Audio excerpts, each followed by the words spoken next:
A small business owner set out to open a new restaurant before the FIFA World Cup. Now that project is on hold, and there's $1 million legal fight over it. Here's Marcelina Benito with how a dream of expansion came to a halt. Inside Ambriza's kitchen, authentic Mexican recipes and award-winning margaritas fueled a decade of success and plans for expansion. Their first standalone restaurant was supposed to open in Webster in time for the World Cup. If you go there today, there's nothing, dirt. Owner Julio Garcia hired Blue Kite to coordinate construction. We need to go through all the numbers.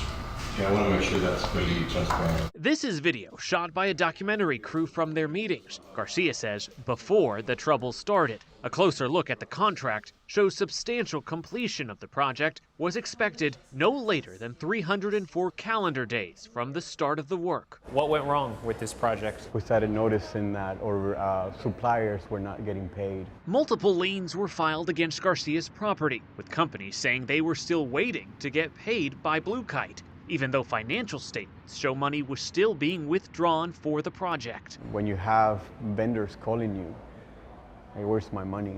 You're in default the moment you have a lien against your property. Garcia tells us he confronted senior leadership at Blue Kite, questioning what was going on. They didn't have an answer.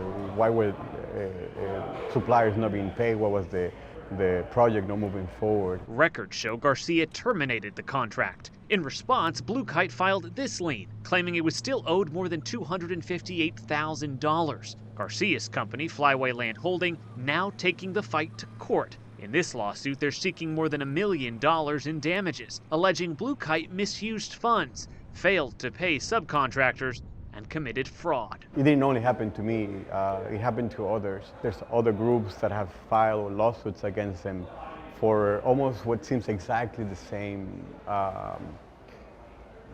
claim. KHOU 11 found and reviewed 2 other ongoing lawsuits against Blue Kite, alleging similar issues. I don't want it to happen to anybody else.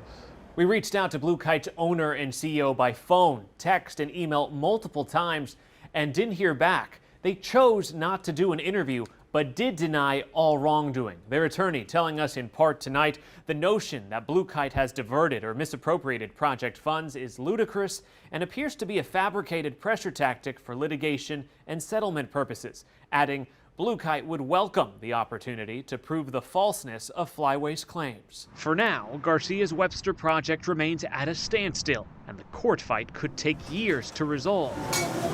The kitchen still cranking out favorites here, but no guarantees, Garcia tells us, Webster will ever get to open at all. What you did affected me and my family.